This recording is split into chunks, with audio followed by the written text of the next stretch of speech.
Psychology, Chapter 1. Psychology is the study of motivations of behavior and mental processes.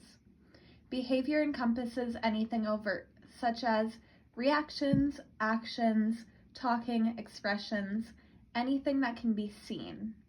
Mental processes encompass anything that is covert, meaning anything that is thinking, feeling, and unable to be properly seen, unless through scanning and visuals, but that is a different section. Psychology, as we are describing it, started about 146 years ago, but before that, it was still thought about through different philosophers, as well as different physiologists. The first physiologist to really focus on is Fechner. He was the first physiologist to lay the basis for psychological experiments. Fechner studied the brain and body connection. The second one to think about is Hermann von Helmholtz. He studied visual and auditory perception. Going on, we'll now get into some of the types of psychology in the early years. There is objective introspection, structuralism, and functionalism. Starting with objective introspection, this was studied by Wundt, who is believed to be the psych founder. He would study the scientific consciousness or awareness and see how they were equal to elements such as experiences or emotions. His goal was objective thought analysis that he believed could be unbiased. This unbiasedness would come from those elements. Titchener was a student of Wundt.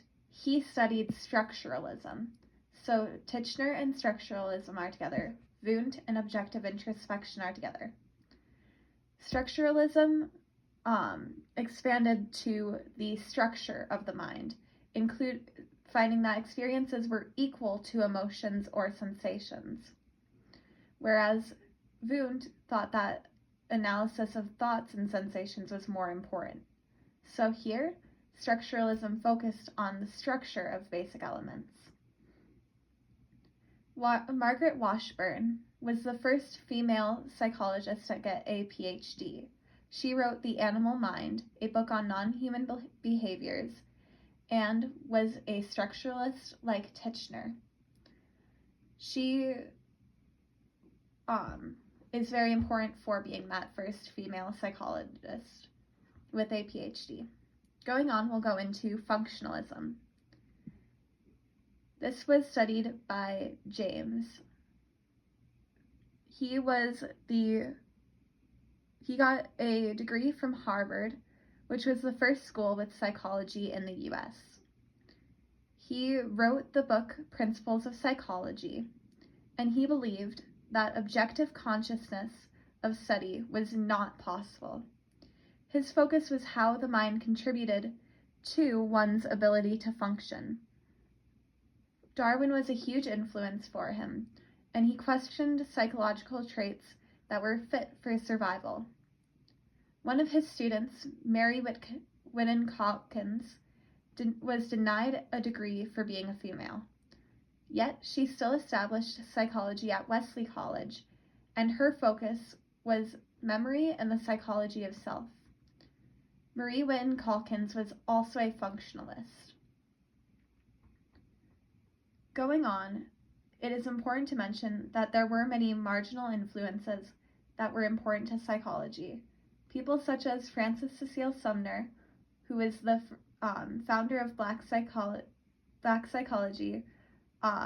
There was Kenneth, who is the first Black American to be the APA president, the American Psychological Association president, and there were many more. It is important to know that they all had huge influences, and many times, because it was white psychologists writing psychology textbooks, their impacts were overlooked. Another thing to note is IRCA, who is the ethnicity, race, and cultural affairs overlookers. So they help to make sure that people are properly caring for the different impacts that they had on our psychology learning. Another important person to know is Rutherford, who was the York University professor founder. Who was from York University, and she was a Feminist Voices Project leader. She recognized different female psychologist contributions.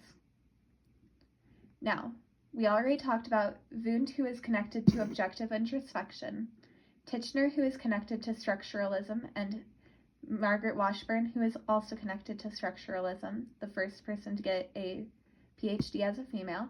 And then we also talked about James, who is connected to functionalism, and Wynne Calkins, who is denied a degree for being female. But now we are going to go into the 3 different psychological approaches. First was designed by Wertheimer, and it's the Gestalt. It is objecting to structuralism, and it believes that the whole is greater than the sum of its parts. It is focused on perception and sensation. Next, we'll go into Freud. Freud developed psychoanalysis. This was the study of earlier childhood memories on the effect of the unconscious mind. He believed that repressed urges led to nervous disorders. Going on, we will now go to Pavlov, Watson, and Rayner, who all helped to develop behavioralism. Pavlov was a physiologist, and his focus was stimulus-induced reflexes, such as dog salivation when they were primed to having food around them. Next was Watson. He, along with his female student Jones, developed both baby Albert's experiments and baby Peter's experiments. Rayner was a female assistant instrumental in designing and implementing the baby Albert experiment. Behavioralism is influential to cognitive psychology because its focus is the stimulus of affect. All right, going on. Now we are to the 7 main types of psychology, 8 main types of psychology. Let's do this. We have the psychodynamic approach, which is the belief that the unconscious mind and childhood experiences affect behavior. So this is taking Freud's approach of psychoanalysis and taking away the sexual emphasis of it, then developing it a little bit further. Going on, we have behavioral, which is an evolution of behaviorism. B.F. Skinner is connected to behavioral sciences, so Skinner and behavioral are connected. Behavioral scientists believe that voluntary behavior is learned, and that pleasurable consequences reinforce behavior.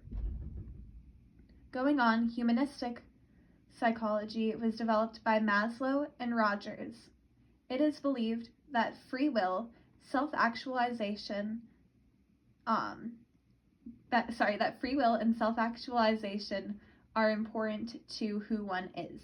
So it is also known as the third force because it rejects everything that behaviorism, psychoanalysis, and Gestalt stood for. It is that one person can influence their own personality and positive feelings. Next, we have cognitive psych, which was an evolution of Gestalt.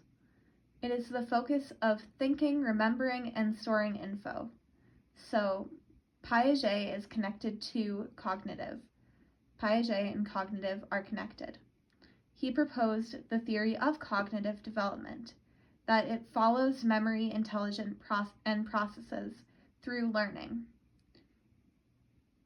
Next, we have sociocultural, and so this was developed by Vygotsky, Darley, and Latané.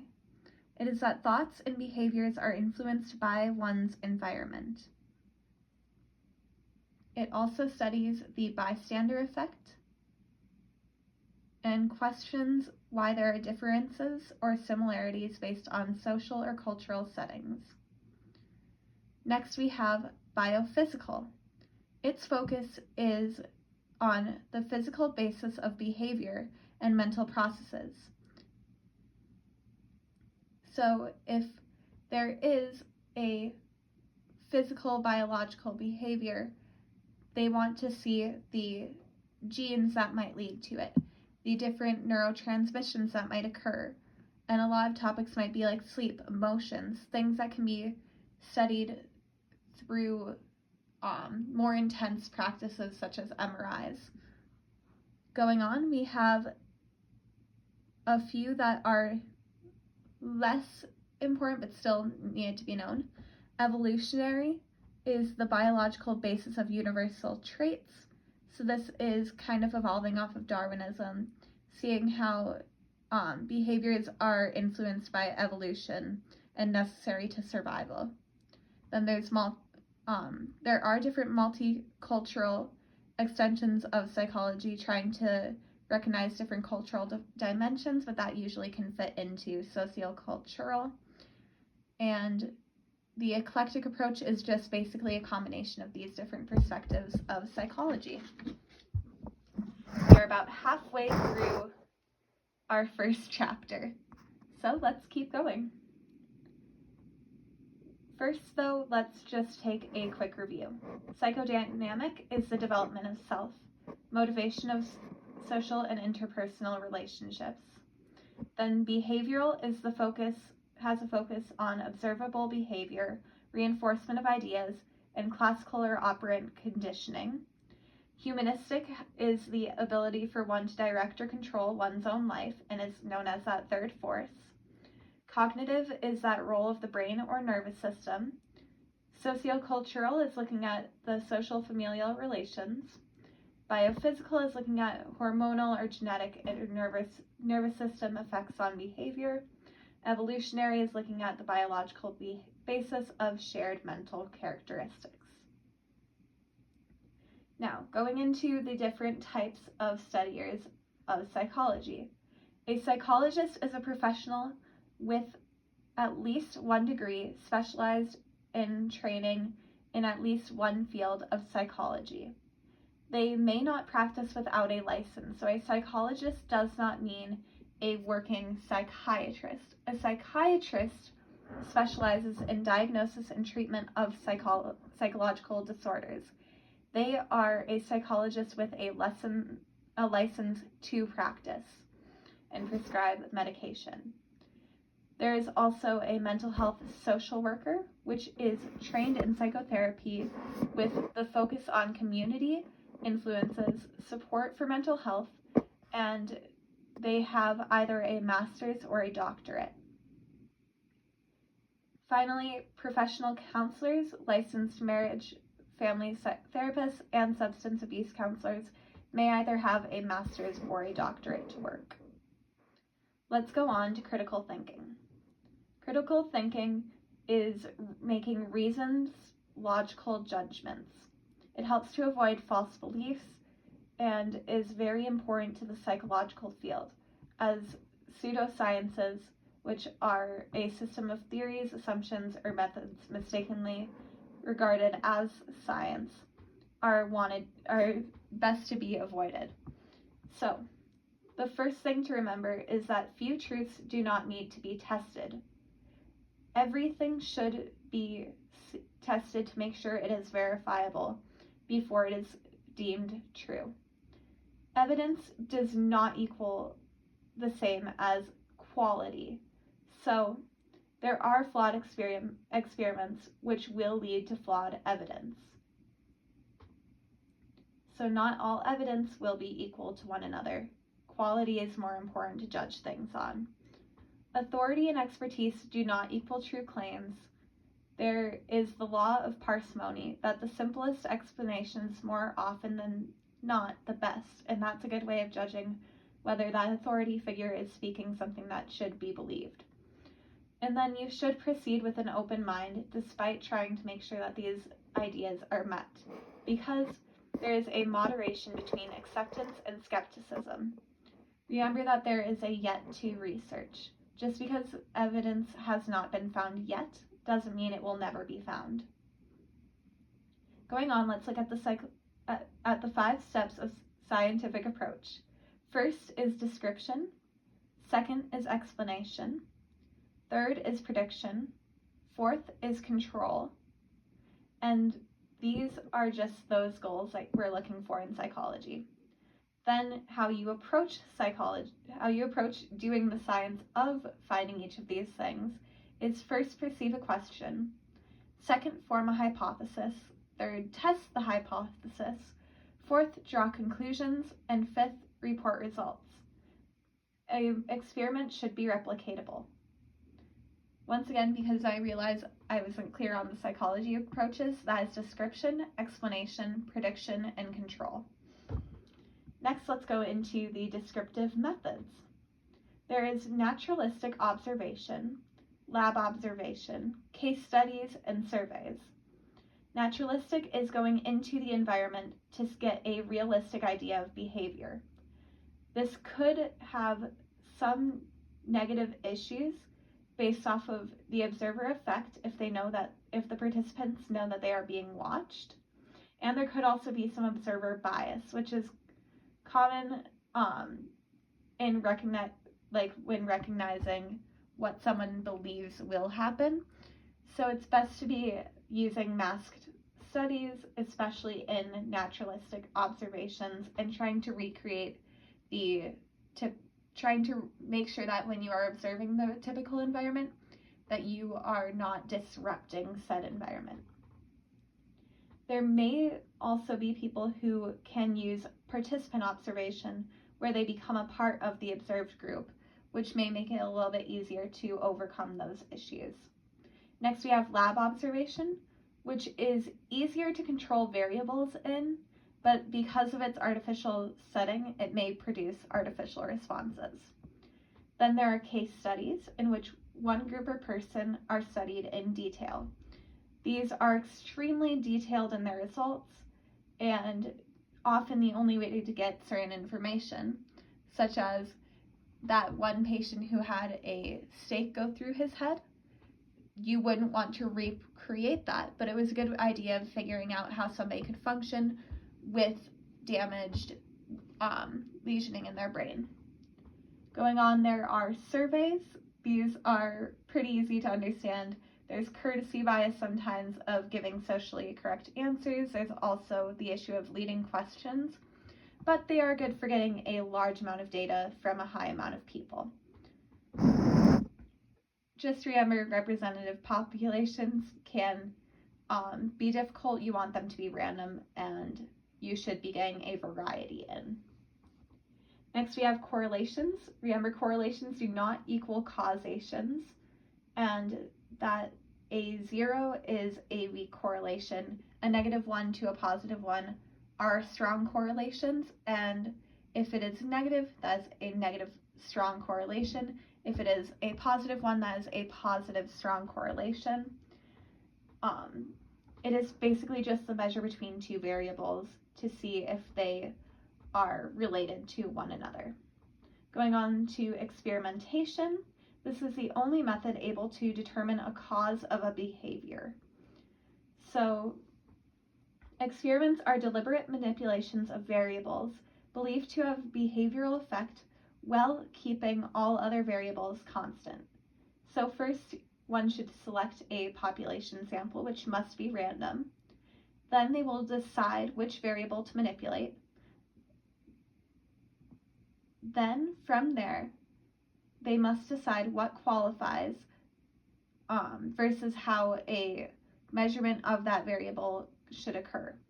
So the independent variable is what is being manipulated. The dependent variable is that which is being hypothesized to be affected by that independent variable, or what is being measured in a more simple way of stating that.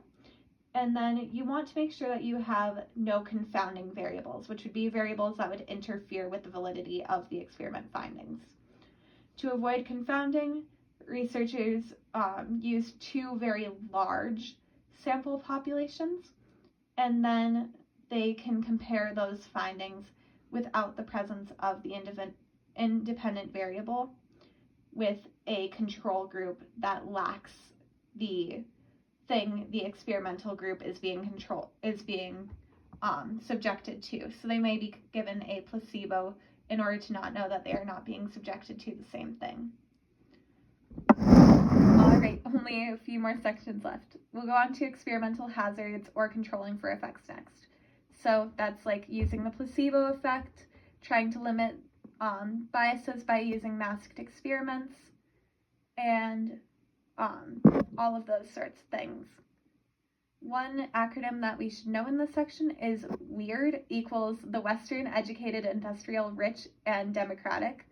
So they are the most common group to be analyzed because they have the most ability to get involved in experiments based upon where they take place, usually college settings. So just know that there is a heavy emphasis on this group and that you want to try to get more than just that group involved in experiments unless your experiment is specifically testing them. All right, next we have the guidelines to research with people. So we have the ethical research of people. One, make sure that rights and well-being are being weighed against the scientific value of your study. Participants should be informed about the study and given information about it so that they can make an informed decision. Deception within the study must be justifiable, and after any information should be debriefed. Participants may be able to freely withdraw. So you don't want to have a study where they do not feel comfortable to withdraw. Make sure that your participants are there voluntarily. The participants should be protected from or notified of risks. Investigators must debrief the experiment, as we already talked about. Data should be confidential. And finally, if the study has undesirable consequences, researchers are responsible to correct, detect, and remove those consequences. All right, going into animal studies, there is a lot more that is allowed on animal studies because you can't do certain things to people that you can do to animals. Even then, there should be IACUCs, which are basically groups that make sure that you are using animals ethically. They are the Institutional Animal Care and Use Committees, and they should be at any place that you are researching with animals. And there is an emphasis to avoid unnecessary pain or suffering.